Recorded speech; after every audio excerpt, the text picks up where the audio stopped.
This podcast is part of the C-Suite Radio Network, turning the volume up on business.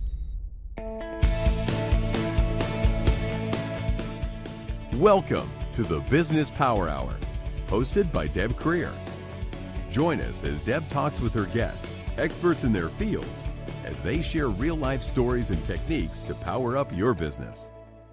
Good morning, good morning. I am Deb Creer, and I am passionate about giving professionals the tools that they need to make themselves and their businesses as successful as possible. And today we're going to be talking about several things with one person, obviously business, but we're also going to be touching on personal. And because of course, if we are not healthy, if we are not at our best, doesn't matter what we're doing with our business, it's not going to be successful. So today we're going to talk about chronic pain, which is kind of one of those scary things, but it is something that affects so many people. And it affects not only people, but your businesses. If you have employees, you might have employees who have issues and things like that. So please join me in welcoming Brendon Lundberg to our program today. Welcome, Brendon. Hi, Deb. Thank you. Honored to be here. Great. Well, let me tell people just a little bit about you, and then we will jump into this. Great. So Brendon Lundberg, a previous chronic pain sufferer, co-founded Radiant Pain Relief Centers, along with David Farley, MD, a Harvard MIT trained physician, with a vision to build the safest, most consistently effective, and appealing solution to the epidemic of chronic pain. Combining a mission to change the way chronic pain is understood, treated with deep experience in healthcare management, marketing, business development, and sales, Brendon opened Radiant Pain Relief Centers in Portland, Oregon in February of 2014. Following the success of the first center, they are laying out a plan for expansion to open new centers in new markets nationally and internationally to help millions find relief without drugs, needles, surgery, or side effects. So again, Brendon, welcome. Thank you. I am really honored to be here. Well, let's go back to kind of the start, and I mentioned in your bio that you're previously a chronic pain sufferer. Mm-hmm. And I know from reading your book that you have an interest and a background in medical kind of technology. So tell us, how did you really find this as being your passion in life? Well, that's a great question. I think like many entrepreneurs, my motivation was financial. My motivation was a higher level of autonomy and control of my life and my life schedule. Although I think I very much learned that the adage of an entrepreneur can pick any 80 hours a week that they want to work to be very true. 8 hours a day. Yeah, exactly. Yeah. But the why has morphed so much in the years that we've been doing this, to see people get their lives reclaimed, mm-hmm. Who, a high percentage of our clients have thought about suicide because they're just still trapped in bodies that are betraying them, and no professional has been able to help them solve that problem. And, to see people get their lives back in a matter of days and weeks, and not just mask the pain, but begin a catalyst of transformation and change is a life-changing thing to witness and to be a part of. And, when people ask what I do, I don't talk about what we do. I say I own a business that's changing the way that chronic pain is understood and how it's treated. And that begins a conversation with that individual, typically, because people say, well, what does that mean? You're changing the way that chronic pain mm-hmm. is understood and treated. And as I mentioned before we began, pain is both very literal and very metaphoric. And so it's just a fascinating subject matter for me to talk about, and honored to be here today and to do that. Mm-hmm. Right. Well, let's talk about the business aspects to start with. And yeah. I was fascinated by the fact that you have, we'll go back a little bit. Chronic pain really is, as you mentioned, something that is not really treated. It's not a disease. And so it doesn't get the funding of the month, the telethon, all of those various things. And so it's not an afterthought. Well, sometimes maybe it is for doctors to actually treat it. So when you decided that this was going to be your business, yep. I'm guessing you got a lot of pushback from people saying, that's never going to work. Why would you want to do that? Yeah. Yeah, no, definitely. And, part of the evolution of our business was a direct result of the fact that I spent over 2 years of my time and my own money and effort to try to sell the technology that's central to our business to physicians and found that most doctors are trained in pain science literally from the 1960s. They get very little education in medical school or whatever professional course of study they went through. What they get is often very antiquated, and they get very little continuing medical education because there just isn't really a market for it. And what they get is often funded by the drug companies, so it's a little bit obviously biased to their products and their perspective. And so there's a lag in understanding, and in many cases there's an economic disincentive for people to change what they are doing and what they've been doing, even if they readily admit that it's an inadequate approach. And so, industry doesn't want to disrupt itself. And so I saw an opportunity to kind of craft a business solution around technology that kind of solved those problems. And rather than trying to, cram an existing product into an existing world, or to cram a new product into an existing world, to create a new world to better serve that product and to create better outcomes. And the analog I like to talk about is Starbucks. You think about Starbucks and how they fundamentally changed society, the way most of us value coffee and the role that it plays in our lives. They didn't do that by selling a better coffee product to the local mom and pop diner. They did it by creating a store, which created an experience, which created a brand, which created replication, the ability to scale and become what they've become. So that's what we're aiming to do and how we're approaching pain. Right. And you've written a book, and it's called Radiant Relief, A Case for a Better Solution to Chronic Pain. And, one of the things as I was reading it was, you compared it to Starbucks. I was thinking Amazon, where it really was something that was totally different. Uber would be another great thing, where, I'm sure many people went, you want to do what? I've been seeing commercials now for a company that is the rental car world of Airbnb. You're renting someone's private car. Yep.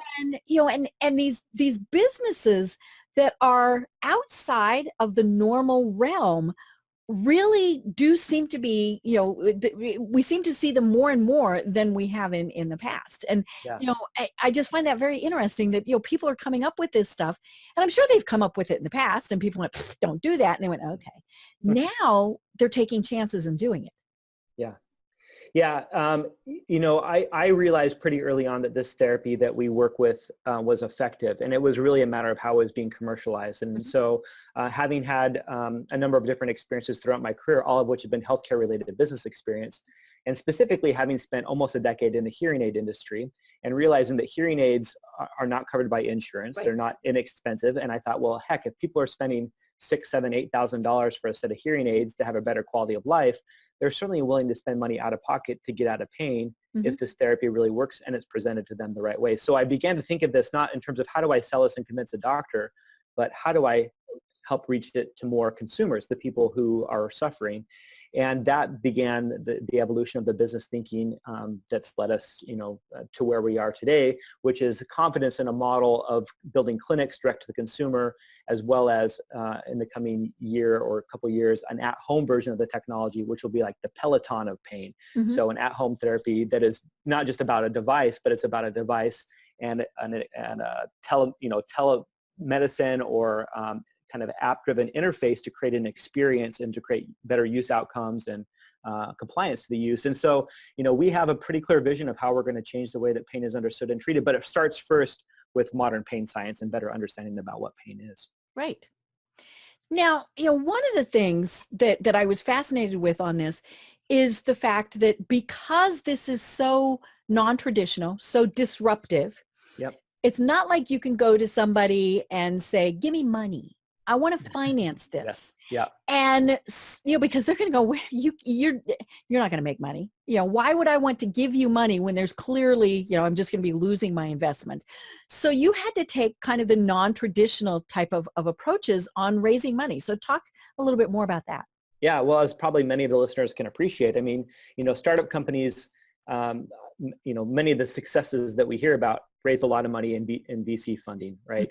And institutional investors like VCs or private equity, they invest typically upon checkbox criteria. It has to meet certain criteria within their investment kind of thesis or, their business strategy or whatever it might be. And they know we're going to take a gamble on X number of businesses knowing that X number will fail and one of these will be a unicorn and it'll make money and cover the losses on the others.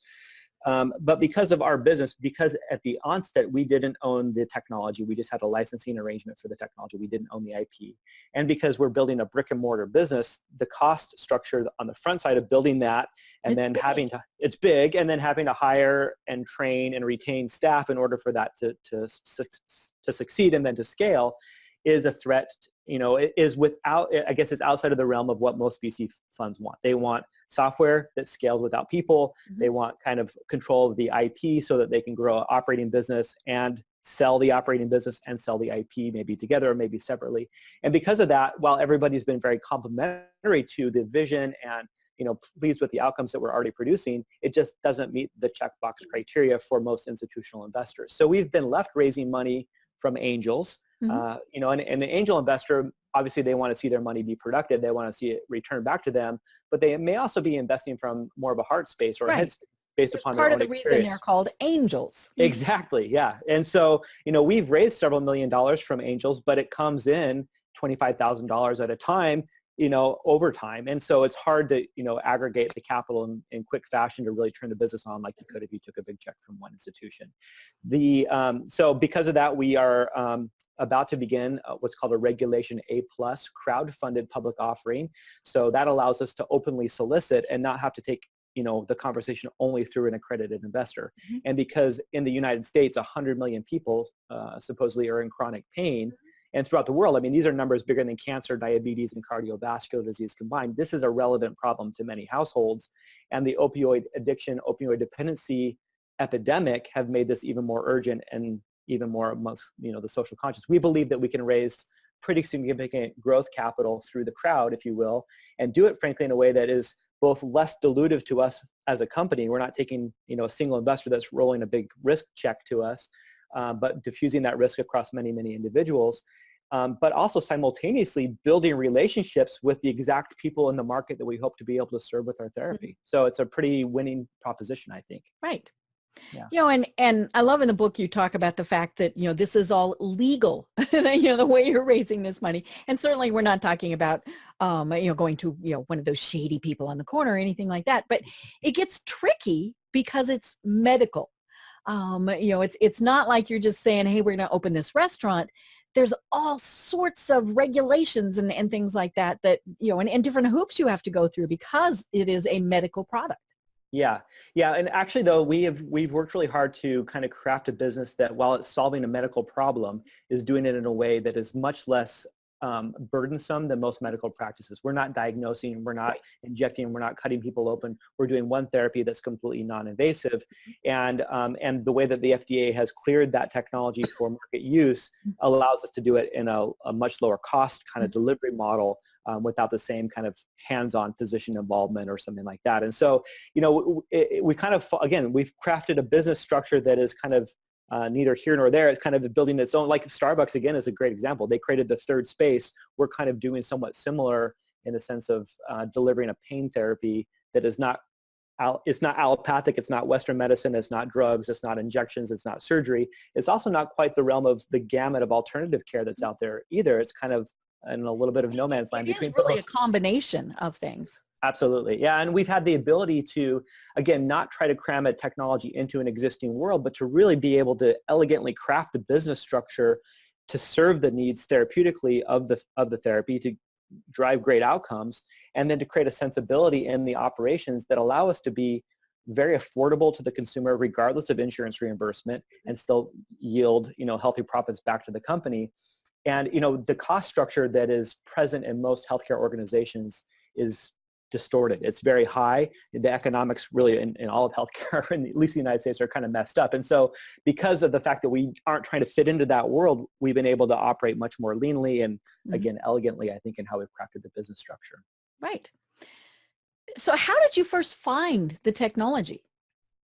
Because you mentioned someone else owns it, you know, and so, how did you even find this?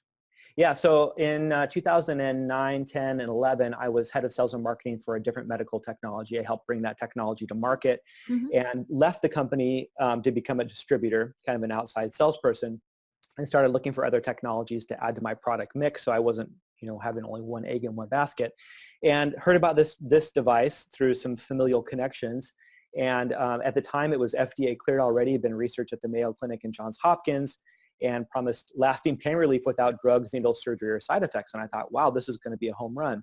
So as I mentioned, I started putting my own time and effort and money into promoting this technology to physicians, and found that because of a lag in understanding and an economic disincentive to adopt it, people weren't, knocking down doors to buy it. There's a high cost to the equipment, a lack of viable reimbursement, insurance reimbursement. And so you have, some obstacles that had to be overcome. And so started thinking again, how do we make this accessible to those who are the early adopters who really want to get out of pain?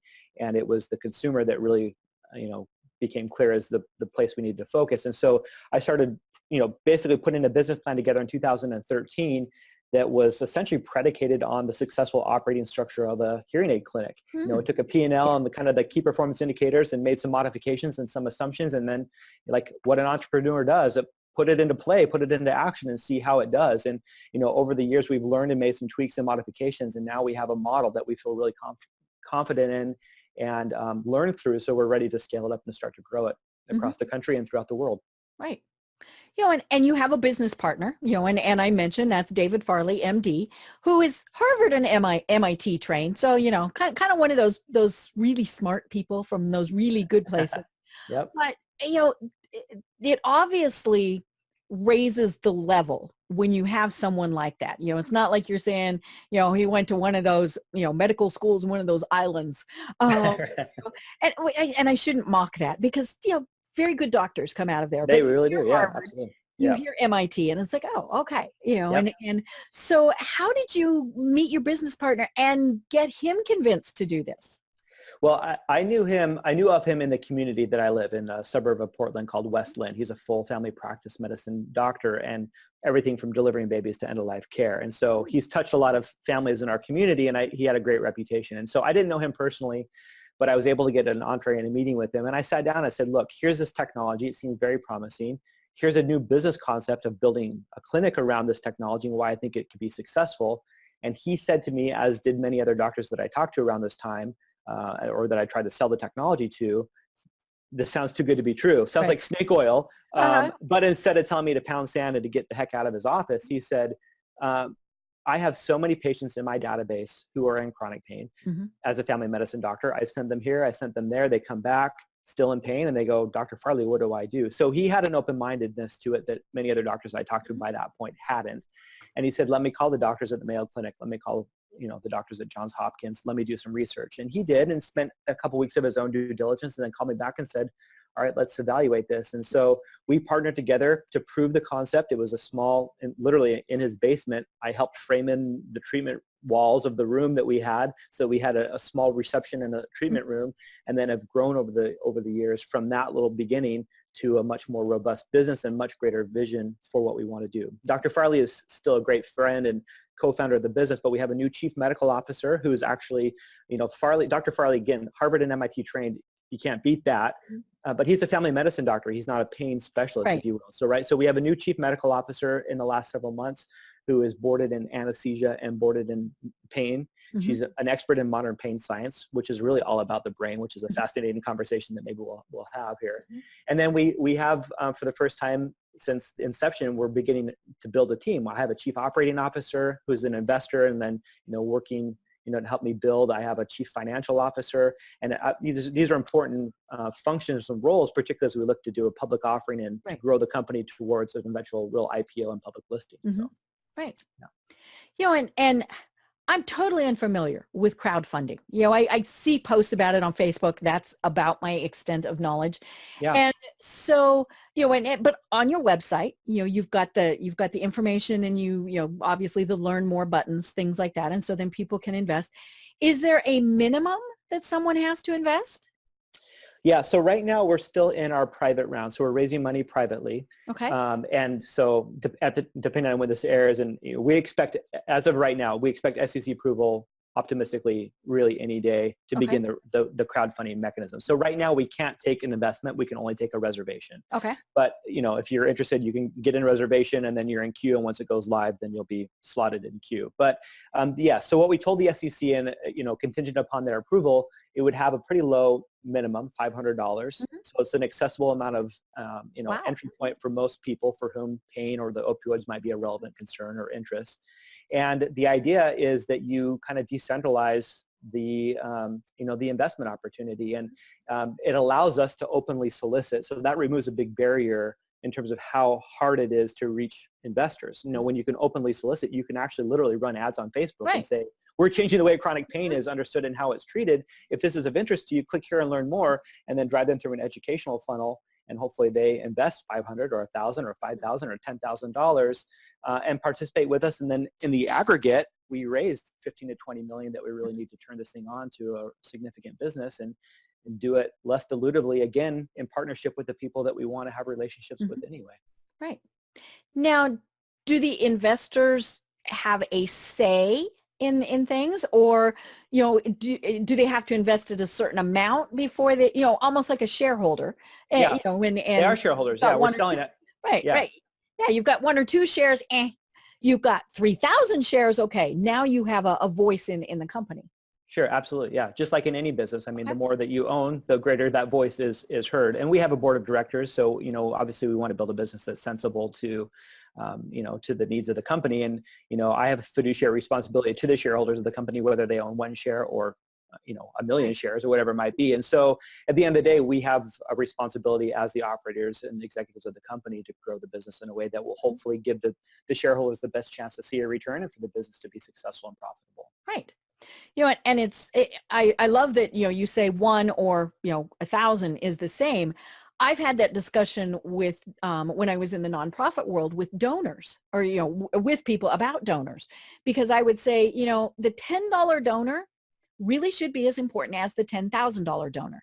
Now, is that realistic? No, you do have to spend more time on the 10,000, but I said, you never know when that $10 donor is testing the waters. And they've got that big chunk of money or, connections or something like that. And so I said, there are some basic things that you have to acknowledge them, thank them, and especially when they were donating to a nonprofit, things like that. But, it's tricky because, they might be the person that's going to donate big later, or maybe they'll set up a trust or whatever. So, the 1 is just as important as the 10,000. Yeah. Yeah. And it really is. I mean, again, because what we're doing is such an intimate thing, getting somebody their life back and resolving pain. It's like, we want to make this a personal relationship for as many people as possible. And that's one of the, I think, real appeals and the values of robust crowdfunding like this. I mean, we had to have a financial audit. This is a public offering. Essentially, it's not just, raise a couple $1,000s. We're going to raise in the millions of dollars from the crowd. And so we want to do it the right way. We want to create the relationships. As it stands right now in our private fundraising, I have the ability to build relationships very intimately with each of those investors, know them personally, have their cell phones, take their calls, give them calls back, have them to my house, those types of things. That obviously can't translate to tens of thousands of investors on the open market, but hopefully we can still create a level of engagement and awareness and conversation. The other thing that's nice about this is that, you're bearing the risk of this across many, many individuals in, frankly, smaller amounts of money. So you don't have a single big investment partner that's going to necessarily wield their weight around. So we, fortunately, if it goes according to plan, we'll never have to dilute the company to the point where we've lost control, meaning that we can stay anchored in our values and our vision and our mission in a way that hopefully the investors that are investing now are seeing this as, yes, an economic return, but also something that has a lot of social good and a lot of urgency to solve a pretty big problem in the market right now. Right. So you mentioned the fact that you're having to deal with the SEC and you get permission and all of those. I've worked for companies before that were publicly traded, and there are lots of bells and whistles. I mean, it is very complicated, and it's as to what you can say, and even wording. I was doing communications for them, and even just how you worded things so that you weren't. You were forward thinking, but you weren't divulging information you couldn't, and it's very tricky. It is very tricky. Yeah, no doubt about it. So we'll surround ourselves as I have a great team around me now. That team will continue to evolve, and we'll have good counsel around us hopefully at all times. And mistakes happen, but I think if you own those mistakes, you will forgive you and you move forward. So there are people like our friend Elon Musk who intentionally kind of ticks off the SEC. So I don't intend to do that. Because you want approval for other things, and clearly this is basically the only route that you can go because you need to raise so much money. Right. And I mean, you mentioned angel investors, but there's only so many angel investors and so much that they can invest. Right. You don't have somebody who's going to write you the $30 million check. Right. That's not an angel at that point. I mean, that's a venture capital, or that's definitely, I mean, anybody that's going to write that level of check is, or even $1 million check is a significant ask. They're going to want a big voice of not controlling interest at that stage of business. They want to sit on the board, all sorts of things. Yep. And, and that's not a negative, because depending on who they are, they might be exactly who you want on the board. 100%. Couldn't agree more. Yeah. I think, entrepreneurship for many people, and it certainly has been that way for me, can be a very lonely process. And so, you actually, I have craved collaboration, craved team, craved support and introductions beyond what I could myself figure out, for sure. So I think finding the right capital partner, you're happy to give up some level of control and certainly lend them a bigger ear if they're the type of person that is going to help you solve the problems that will make the business be more successful, for sure. Right. And clearly we're talking about big money with you, but the same thing happens with, the small one-person shop. Even if it's not that they're investing money, you're developing mastermind groups, you're getting mentors, all of those various things, because I think that is, and I've talked about this on the program before, that being that small business owner, and here's the really funny thing, you are probably still technically considered a small business owner, even though, you're dealing with millions of dollars.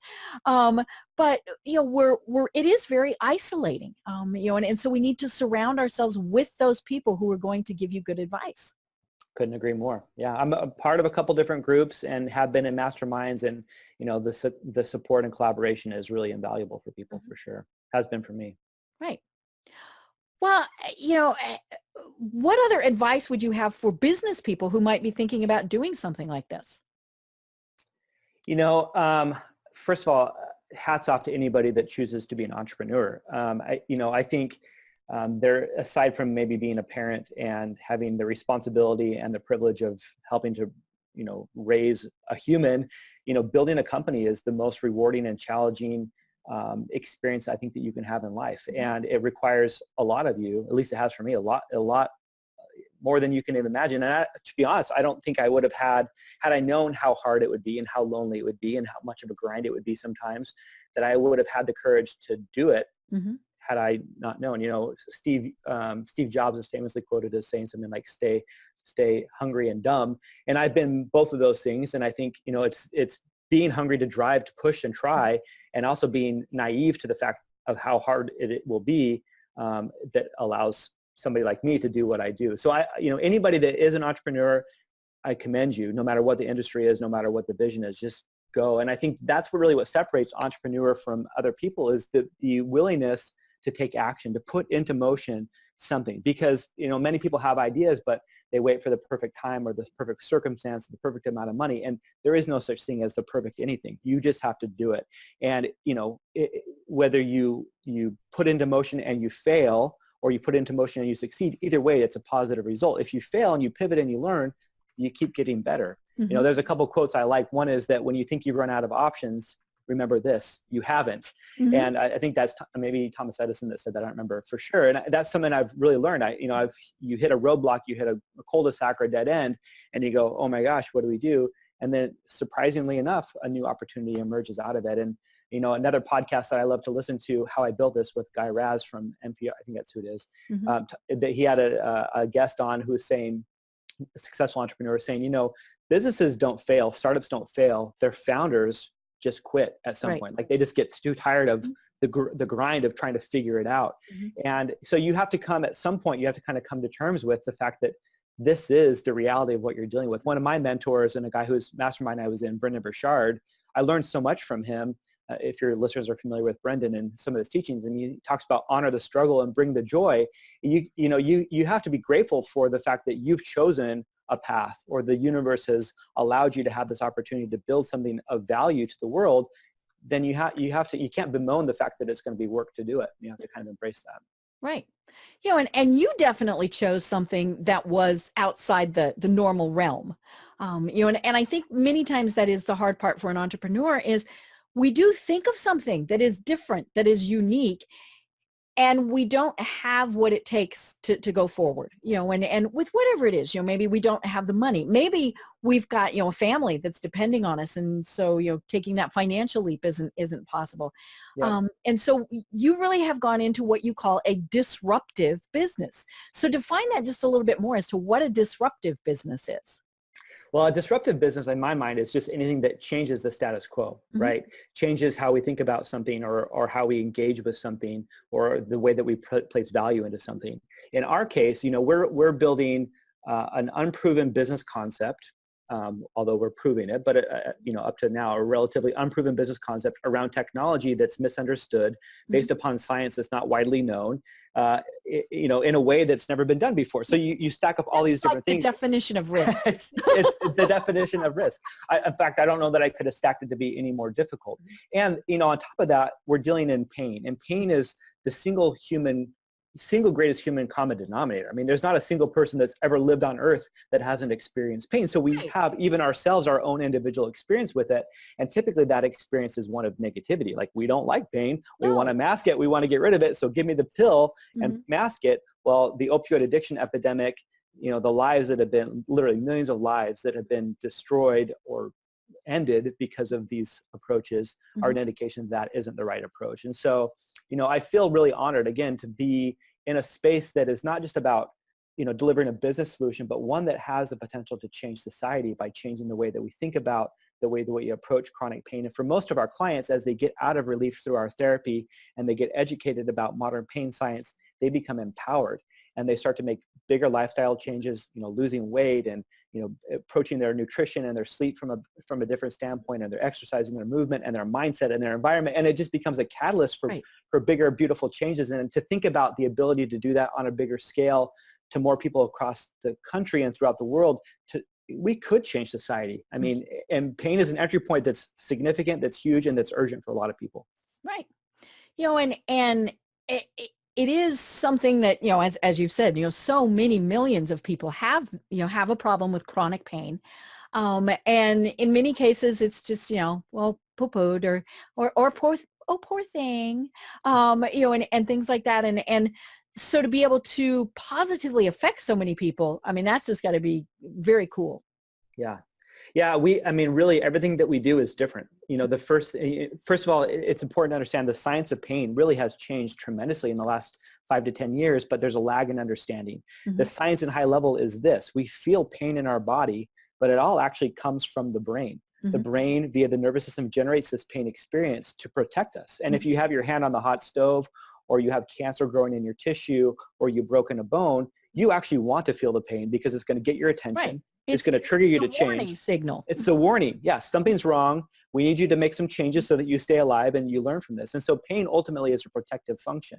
But when pain becomes chronic, and why this happens is interesting, and probably more out of the realm of this conversation. But essentially, when pain becomes chronic, meaning it's sticking around longer than is appropriate, or it's growing in intensity beyond what is appropriate to a cause, or in some cases like fibromyalgia without a clear cause, essentially it's just a nuisance. It's not really a protective function anymore, and the brain becomes wired to expect and to perpetuate the pain phenomenon regardless of what's happening in the tissue. So a better way to understand this is to think about phantom pain.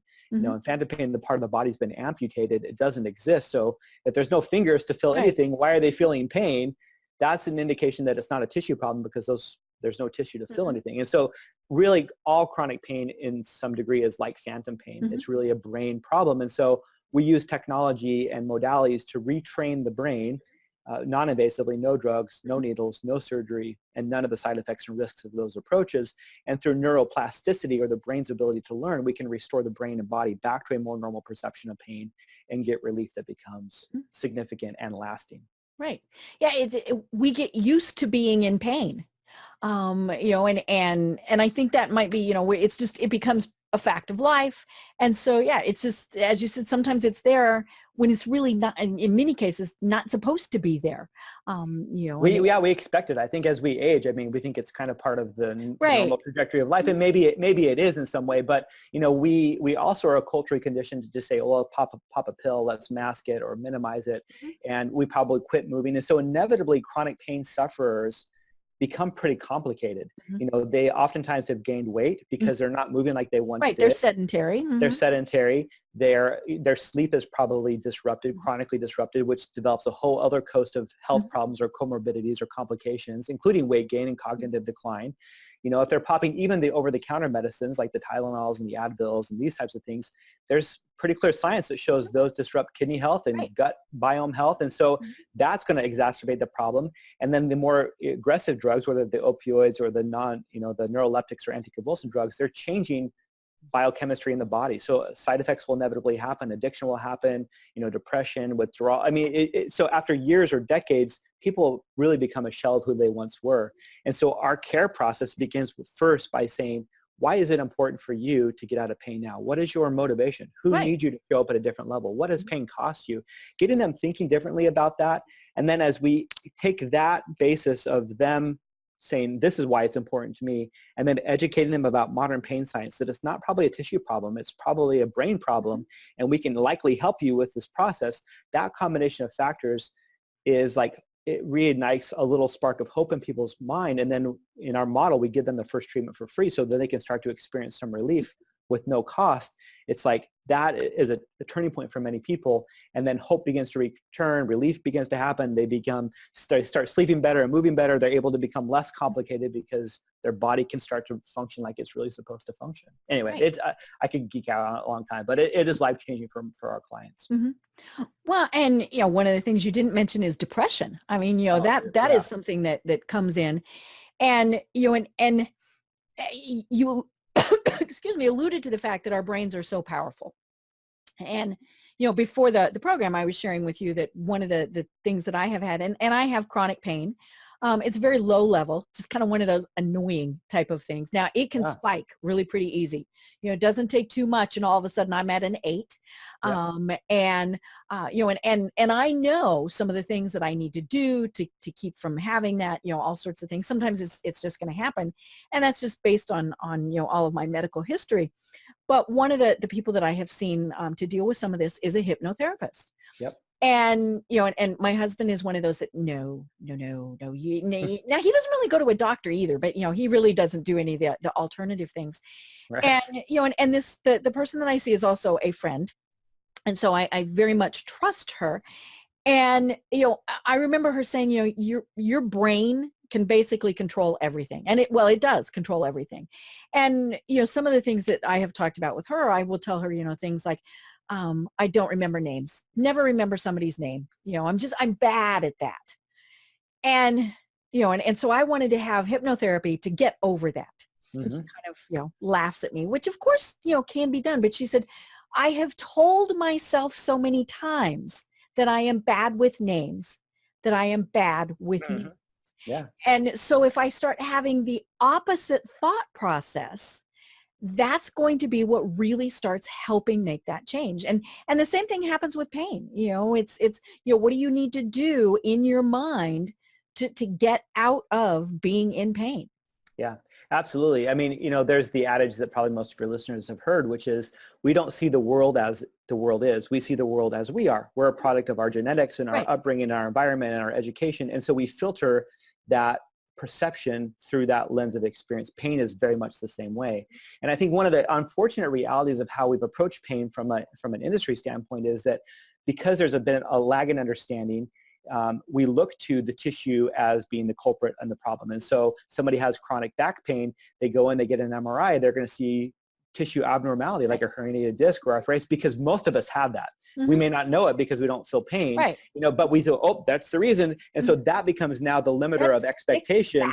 Let's fix that. And when that doesn't fix it, and failed back failed back surgery syndrome is a very prominent pain diagnosis because someone's had their back fixed, but the pain is lingering because it's really a neurogenic problem, not a tissue problem, then we're just actually adding to that expectation that I have a back problem that it's never going to get better, right? And so that becomes the ceiling of limitation.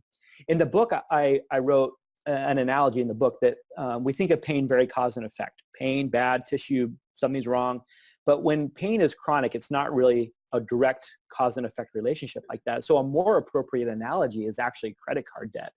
So if I get a credit card with a $3,000 limit, and I start using that credit card for routine things like buying gas and groceries and school supplies for my kids and maybe a weekend away with my wife, routine things, as long as I pay the bank at least the minimum payment, I can keep using that card. Ideally, I pay it off, right? But if I allow debt to aggregate on there, so let's say I have a $3,000 limit, but I have $1,500 of debt that's on there aggregated. Now, one event, like my car breaks down and I got to buy a new transmission, which cost me $1,700, and I only have $1,500 available. Metaphorically, this is painful because I got a big $1,700 bill. Now, if I put it on my credit card, I'm at or over my limit, so there's going to be more pain associated with that because there's over limit fees. And if I was relying upon that credit card to put gas in my car so I could get to work or to buy groceries to pay, feed my family because I don't get paid for another 2 weeks, then the circumstance around that has made that event even more catastrophic, even more painful. And even in a situation, we think, well, it's because of that dang car repair bill that I'm now in this situation. Well, that's true. That car repair bill was like the tipping point. But you also had 1,500 leading up to it. Exactly, right. And so that's really what happens in pain because the nervous system's primary job above all else is survival. So it records, kind of like charges to an account, all of these events that it perceives as a potential threat to its ability to keep us alive. So that's injury and stress and environment and emotion and, on and on and on. And if we're healthy and we're sleeping and we're eating and we're moving and we're keeping our bodies as, close to as optimal health as possible, then we have the better ability to kind of flush those threat charges away, if you will, off of our nervous system account. But most of us are maintaining an active balance because we aren't as healthy as we should be. And now one simple injury puts us into that catastrophic, kind of nervous system phase where we're at or over our limit. And now the nervous system is like on high alert. It's kind of like at that limit. And so it's like everything starts to be perceived as a potential threat and it reinforces this expectation of pain. So to unbundle that maybe it can be a complicated process, but if you just pop a pill to mask it, it's kind of like drinking a 6-pack of beer to deal with your credit card debt. You feel better about it in a moment, but you haven't made the problem any better. Yeah. Anyway. Right. And it is complicated because, clearly there are things like for rheumatoid arthritis. That's just painful. That's painful all the time. But, you can still alleviate some of that pain.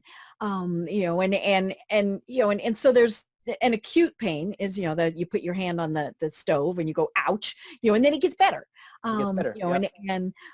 But yeah, it's such a weird thing because, like I said, I've dealt with this and it's interesting because one of the first things that everybody always wants to do is give you a pill. We're going to give you a pill. We're going to fix it. We're going to give you the pill. And then of course the problem is the pill of whatever it is gives you additional problems. Right. And it's funny. I have big blood work done every 21 days. And every once in a while I get somebody who hasn't seen my blood work and they go, your liver function is a little off. And I look at them and I say, yeah, I used to take too much Tylenol. And I really did. That was what they figured out was I had just taken too much Tylenol and I took Tylenol to be able to sleep. It would relax me and I would sleep. So I took Tylenol every night or virtually every night. And, it never occurred to me, hello, ding-a-ling, you could potentially be damaging part of you. And, there's certainly warnings that are out there. They tell you don't do all of those things, but, we take it anyway. And, but yeah, so, to get over that, they're like, well, we're going to give you a different pill. And there are certainly, then you've got the Eastern medicines where they're going to say, okay, you've got chiropractic, acupuncture, Reiki, all of those various things. And of course, the problem with those is they don't work fast. I want to be better now. Yeah. And, and that I think is probably a big problem, especially in, Western civilizations is we want to be better now, right. and we don't recognize the fact that better now can lead to long-term problems. Absolutely. Yeah. Yeah, I agree. And I'm a big fan of Eastern medicines and alternative care. I grew up with an uncle who is a chiropractor. My dad is a vice president at the Oregon College of Oriental Medicine, which is one of the oldest Eastern medicine schools in the country. And, I have great appreciation for those things. The challenge from an industry standpoint is scalability, because it's really clinician dependent. And so in our business model, we have a piece of technology and evolving technology that we're investing in the evolution of that allows us to create replication and scale and to build business systems around, technology versus around people. Even though there's a people component to it too, they become kind of plug and play because it's really a systems driven business that allows us to scale and then to reach more people more effectively. Right. But you're right too. I mean, the sense of like immediacy and unbundling things that can be pretty complicated isn't typically an overnight process. And so you have to set the right expectations, and you have to coach, and you have to guide, and you have to get people focused on why is it that they want to approach their pain, either literally or metaphorically, whatever it is they're dealing with, from a different standpoint. And I think it's true with anything. I mean, if you want somebody to go through a personal development process, or they want to, it has to be driven by them and their motivation to say, I want to become a better person, or I want to become a more healthy person, or I want to lose weight, or I want to manage my pain differently. It's driven by an endogenous or internal kind of motivation versus an external force saying, you have to do it this way. Otherwise, why wouldn't we want the path of least resistance? Yeah. I mean, if I be willing to invest and make it all better, sure. Sure. Yeah. And in many cases that works. I mean, that's why you have a headache, you get rid of the headache. But the problem is you're not looking at the underlying cause for the headache. And once or twice is fine. But if you're doing it every day and it becomes, a chronic condition, inevitably you're going to be creating longer term problems, like short-term gains, long-term problems, I think. Right. And one of the things that you talk about in your book is the fact that, and we've been talking about it here, is, that the medical field doesn't really deal with pain well, and then you add in the fact that they might be, whoever the practitioner is, they're part of a big practice, which they are told you have to see 25 people in a day. We don't have the days anymore where you sat down with your doctor. Right. They chatted with you. And, I grew up in a very, very small town in the mountains of Colorado. One doctor for the whole county. He delivered a lot of us. My mother worked for him, so, knew him very well. But he knew everybody, and so he knew, okay, well, Bob has had this issue, and now we have Sue that's got the, and so he could put those pieces together because he had the time to be able to do it. And now they can't do that. And I think that is part of the reason why it's here, take a pill, go away, here, take a pill, go away. And the take a pill is the first response. I shared with you before the program that, after many of my multiple surgeries, or actually before, because, you get all the prepper stuff, they would say, here. And I'm like, well, here, this is for your pain medicine. I don't want to, I'm not going to need that. Yes, you will. And it was the big stuff. This is, this was not, hey, Tylenol 3 or, whatever that would be. This was, major pain pills. Now, granted, I was having major surgery, but it was just, here you have this, here you have this. And, and never any really question of, do I really need that? Or could I do something different? Ice packs, hot packs, whatever. It was just, here, take this pill. And, even when I was in the hospital, they would say, now, it's time for your pain medicine. I don't want pain medicine, but it's time for your pain medicine. The doctor ordered it. And I'm like, well, I don't care. And so I'd end up with this whole little row of things on because I wouldn't take it. And I would just leave them sitting merrily there. And the doctor would come in and he'd just go. Right.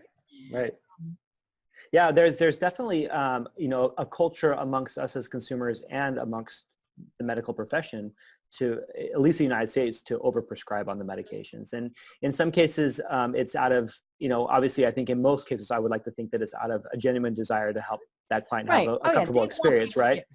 They want them to get better. It's also frankly, out of naivete, because they many times don't understand the modern pain science and really what they're doing to the person's body. And then in some cases, as more and more states are suing these opioid manufacturers, it's pretty clear how deceptive these marketing campaigns really were. And in some cases, complicit some doctors were at overprescribing for monetary gain or for whatever reason they might have been doing it. And so there's a lot of reasons why that's unfolded the way it has. There's an interesting article in the New York Times about 1.5 years ago talking about the difference, though, culturally between somebody that has surgery in Europe versus here in the United States. And Right. very little medications prescribed post-surgery. It's like, your body just went through a traumatic event and you're going to feel uncomfortable, but that's your body telling you, heal, take Right. it easy, and use, drink bone broth, do all these things to kind of like nurture yourself and let your body go through the normal healing process versus just mask it and try to get right back to activity as quick as possible, which may not really serve you. Right. Well, in fact, in many cases, it makes it worse because we didn't feel that pain. And so then we complicated the issue or we hurt ourselves in a different way. Right. I was thinking about, say a football player who gets hurt. I'm a big college football fan. And they get the shot and they go back out and they play. And then they really hurt themselves. Yeah. And pain again is the body's way of saying, hello, stop. And slow down, wait, pause. The sprained ankle is telling you, get off your feet. Mm-hmm. And then when you just take pain and mask it, you really do damage things further down the road. Yeah, absolutely. Or, even if you're not actively playing a sport like that, your body is going to try to compensate to protect that area that has been injured or that is vulnerable or was historically vulnerable. And that compensation can create adaptations that inevitably cause more pain down the road too. Yeah.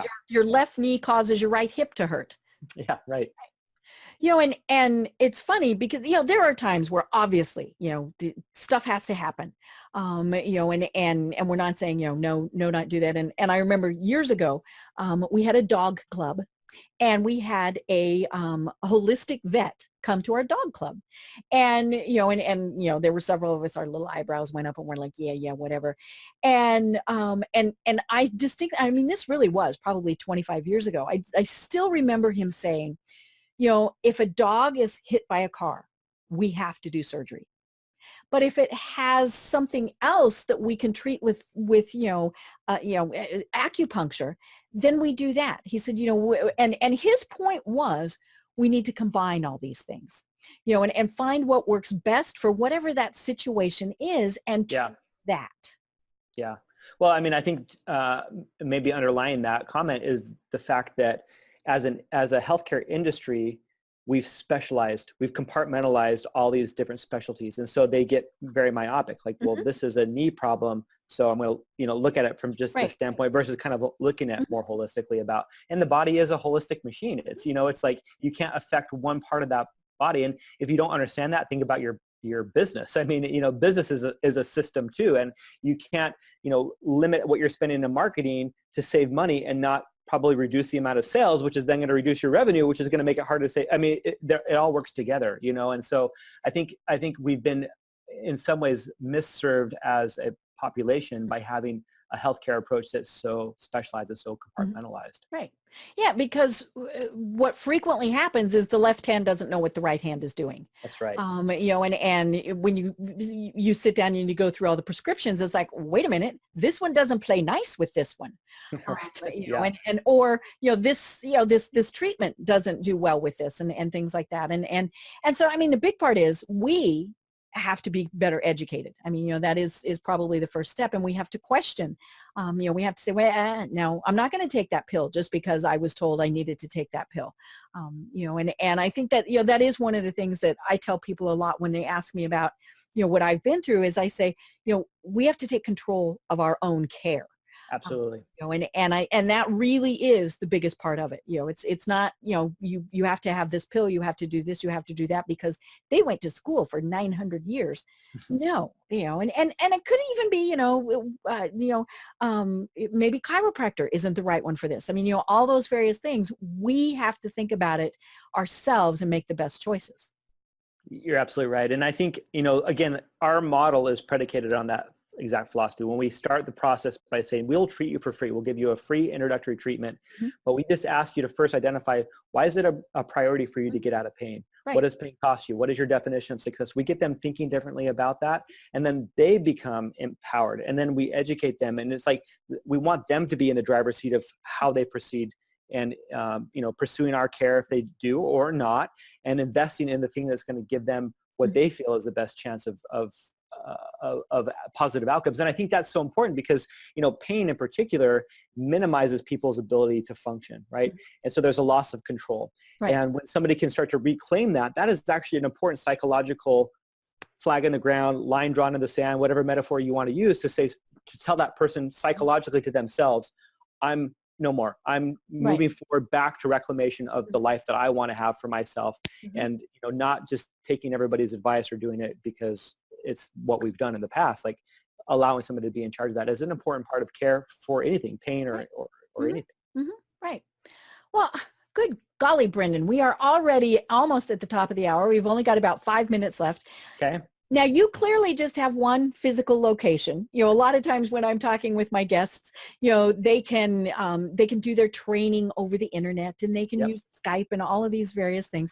But if someone wants to take advantage of your services, they do have to go to Oregon at some point. Hopefully that will change. I know that is obviously one of the goals. But tell us just a little bit more about your facility. Yeah, so we have a center in the suburbs of Portland, Oregon, and we do have people that fly to us from across the country, that drive to us many hours from the region, or that fly even from out of the country in some cases. And it's because they're ready to reclaim their life. And so, what we've modeled is a way to come in and try it for free. The whole center is built around this technology and this approach of managing pain non-invasively by retraining the brain, with the technology kind of being the key piece, but some other things that we do.